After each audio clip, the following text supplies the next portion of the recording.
there's been a lot of chatter about ChatGPT, a lot of chatter about AI and everything else, and we're all incorporating those elements into our business in various ways.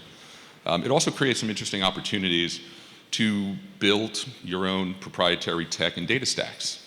And there are some people who have gone so far as to actually name and brand those technology and data stacks. So at Plural, company I'm a co-founder of in Latin America, we call it Bodhi Tree, right? So it's a little bit cheeky, Bodhi Tree is where Buddha found his enlightenment, so it is our source of enlightenment.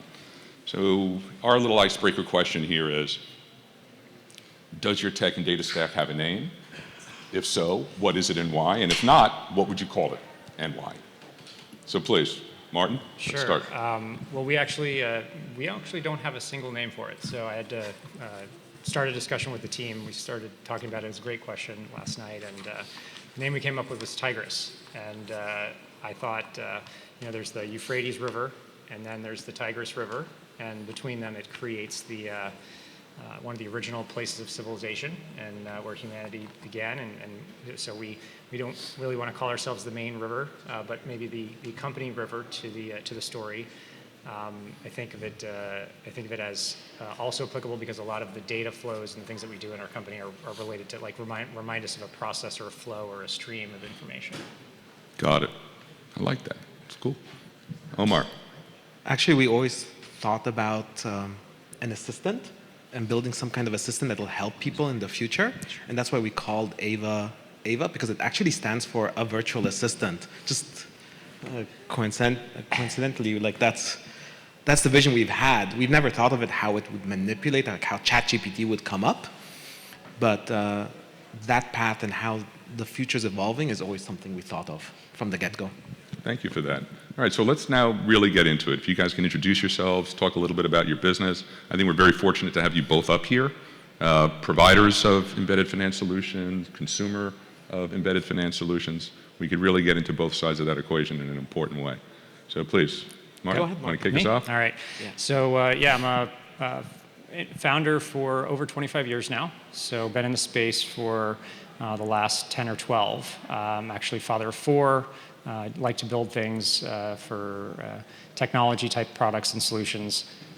One of the backstories is that I actually started about in 2010 what we were calling a prepaid card at the time, which I know has now become a neobank and other type of fintech terms.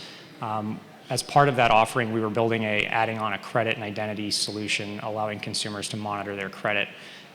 Couldn't make the business work in the neobank and the prepaid card space from a CAC CLTV equation. Couldn't acquire customers and make the whole model work. But the credit product that we had embedded, allowing consumers to understand their credit and identity, really stuck. And so we actually launched that as a standalone product about in 2010 or 2011. And so built that business up. It's a business that runs on today.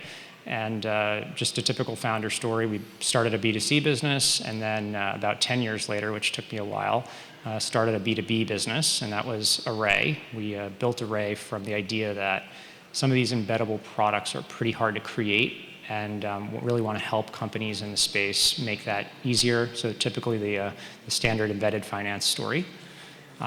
We launched with that single product, and over the last few years of being in business, we have actually expanded to a much larger suite, and proud to have Omar as a key client and partner of Array. Yeah, thank you, Martin. We love Array. From our standpoint, I moved to the US about 10 years ago. I'm an immigrant from Europe, and one of the things I've noticed, and that might not be so obvious for Americans, but there's a lot of debt in this country. And I'm not only talking about the amount of debt, it's sizable, it's a lot, but also about how people think about debt, how people interact with debt, and the solutions out there with debt. And I realized that that's a problem out there, because the current solutions and the current way of thinking is always just very linear ways, pay down your debt. There's 2 ways, the avalanche and I think the snowball method, and just follow down that path. And it's just like a cookie cutter, one size fits all for everyone, and we don't think that works. And that's why we started Ava, because we think we can do a much better job managing your debt than just paying it all off. Sometimes debt is good, you should have debt. We don't classify things as bad or good debt. Instead, what's the lowest cost of debt you can have, and how can you ensure that how can we help people save money on their debt so that they can live better lives? And that's what we're working on.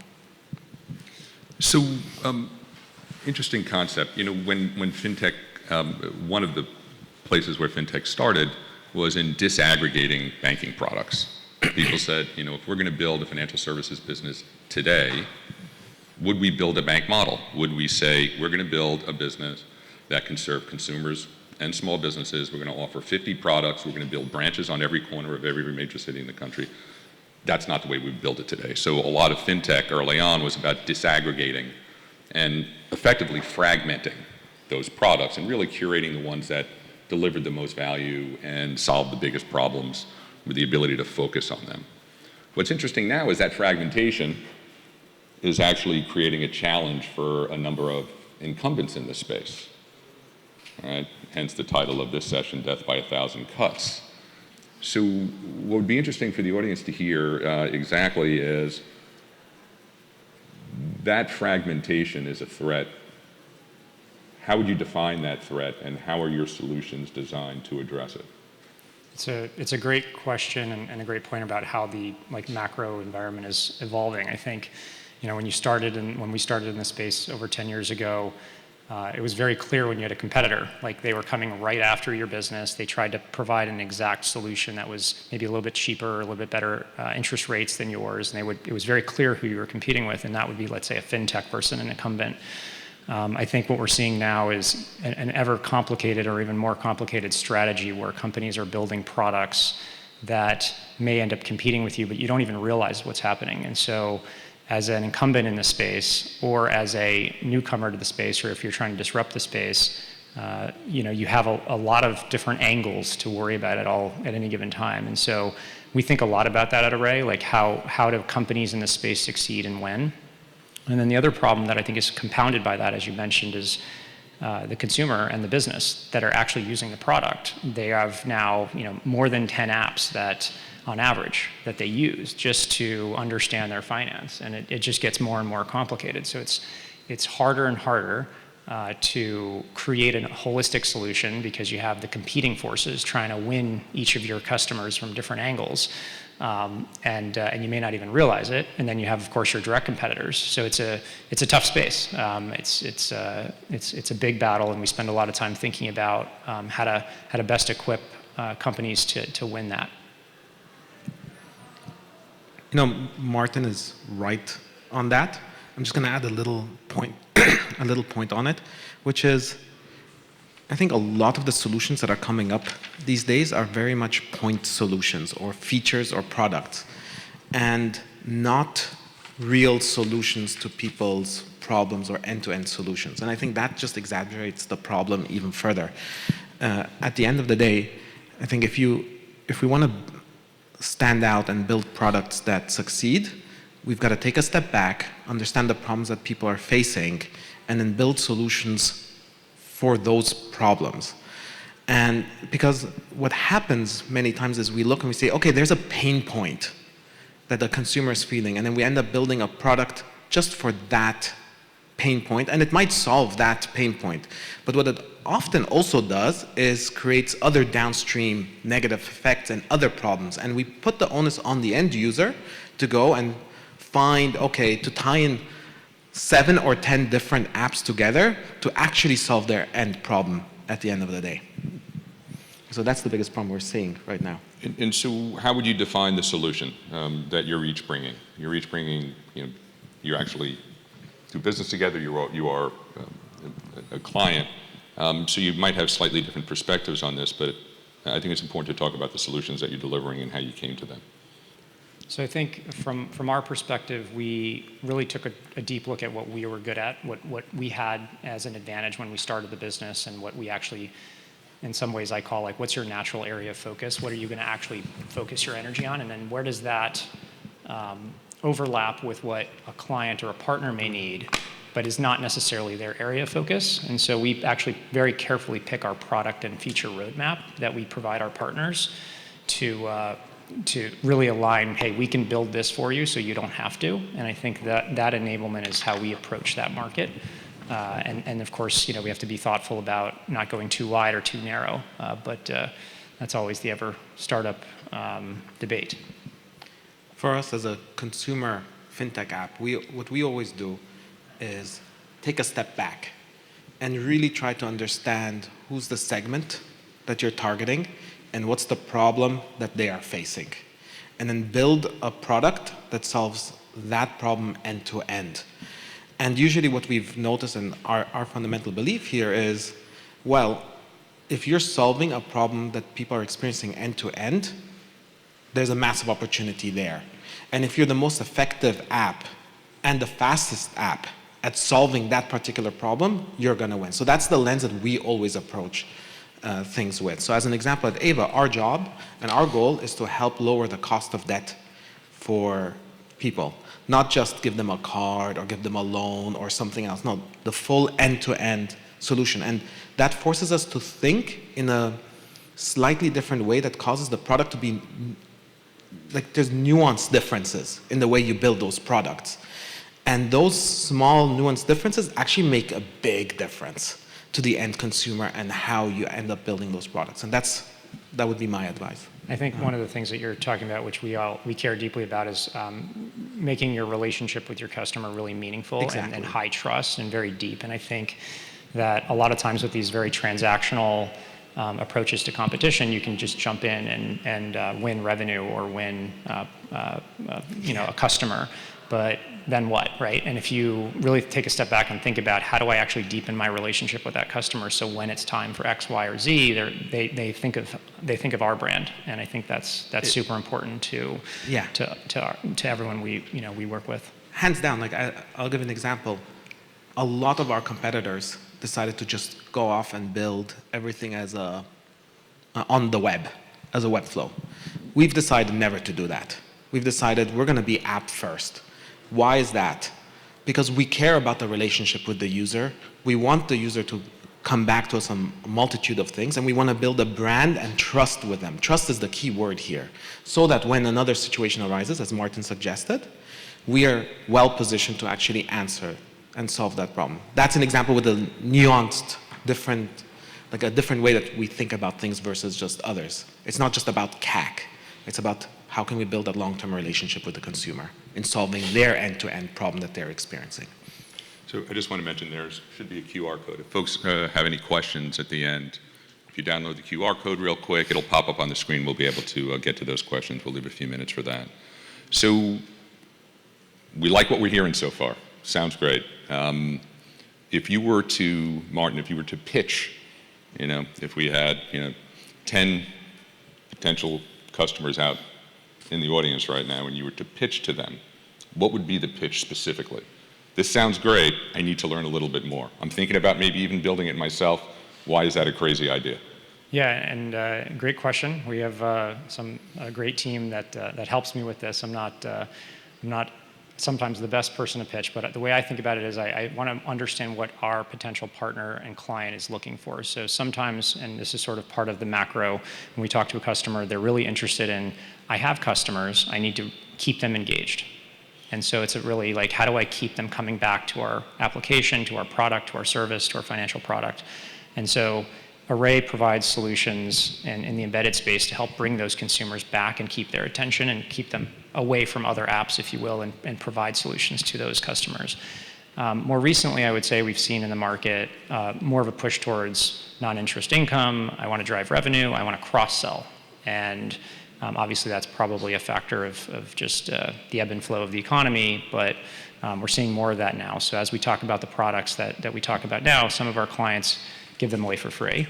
And then some of our clients actually charge for them. And so if you're looking for potentially a non-interest income type of income flow, or you have a premium account base that you want to provide additional premium services to, our platform helps you really expand that very quickly. And we can get you going in weeks, not months, and provide you a series of benefits to your consumer base. What's the answer for you, Omar? For us, when we look at the world as it is, it comes down, we always think about three things. The first one is, who's the segment that you're targeting?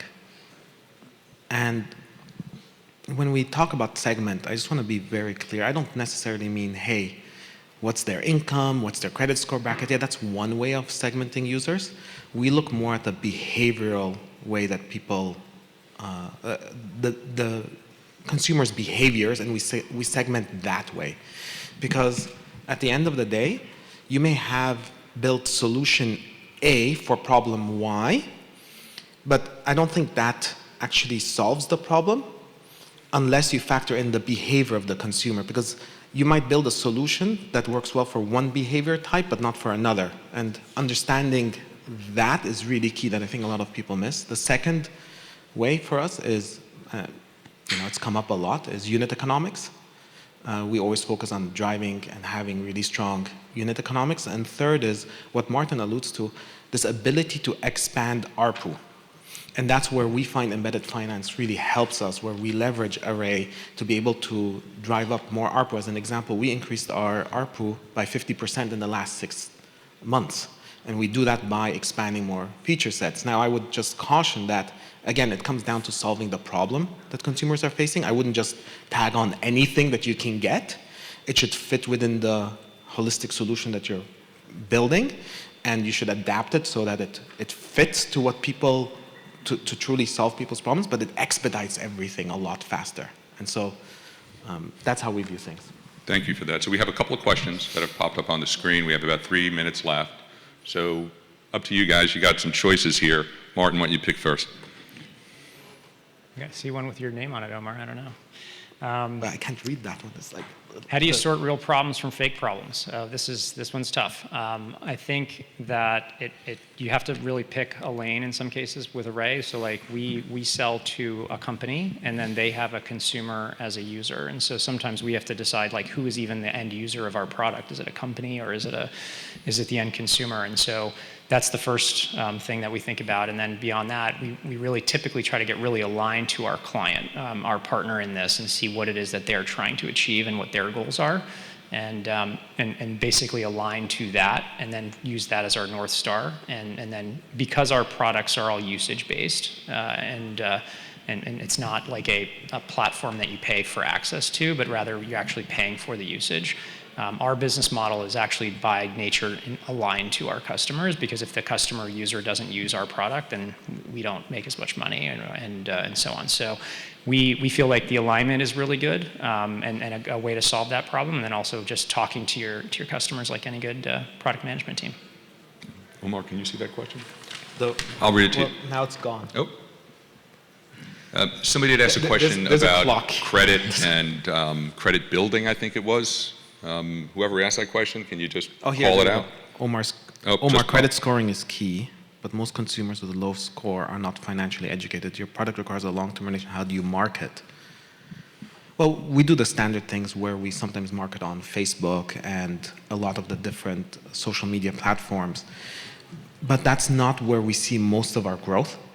We see most of our growth actually through word of mouth. And that's again because we're trying to solve the problems that people are experiencing. And the way we measure is our product working or not is from the percentage of users coming in, how many of those are being referred to by families or friends or from an influencer that we didn't pay. We don't pay a lot of influencers. Actually, most of the content online is just people talking about us. And I think it's not about trying to sell something in advance to users. It's about how can you provide so much value that it becomes a no-brainer to sign up and becomes a no-brainer for people to tell their family and friends about the products that we're offering. That's really how we look at it. Thank you. Martin, want to take one more? We got a few more seconds. Sure. Biggest pain point in your companies that you wish that someone would come and solve for us? We're in year 4, so we've gone through the product market fit cycle, and we've got a few hundred customers now. So I think, as I tell the team, largely it's really an execution problem now on our end. It's our problem to solve, and it's ours to do. So I would say our biggest challenge right now is just doing the work we know we have to do and executing against it. And I'd be very happy if someone were to come in and take care of all that. That'd be great. All All right, so Omar, we're going to give you a quick shot. We're running a few minutes over, but I want to give you a chance to answer that same question. Oh, it always comes down to execution, having the right people with the right intent. You know, hiring is hard, but hiring gets harder for us because we've got two segments of, when we hire, we always try to answer the question, is a person a missionary or a mercenary? And we always try to hire missionaries who value more solving and helping consumers and solve their end problems versus just being part of a startup, a high growth, fast growth startup. And hiring those type of people is really challenging for us. So thanks everybody for coming out. Guys will be around for a few minutes afterwards. If anybody has any additional questions, we appreciate you taking interest in our session. Thank you. Thank you.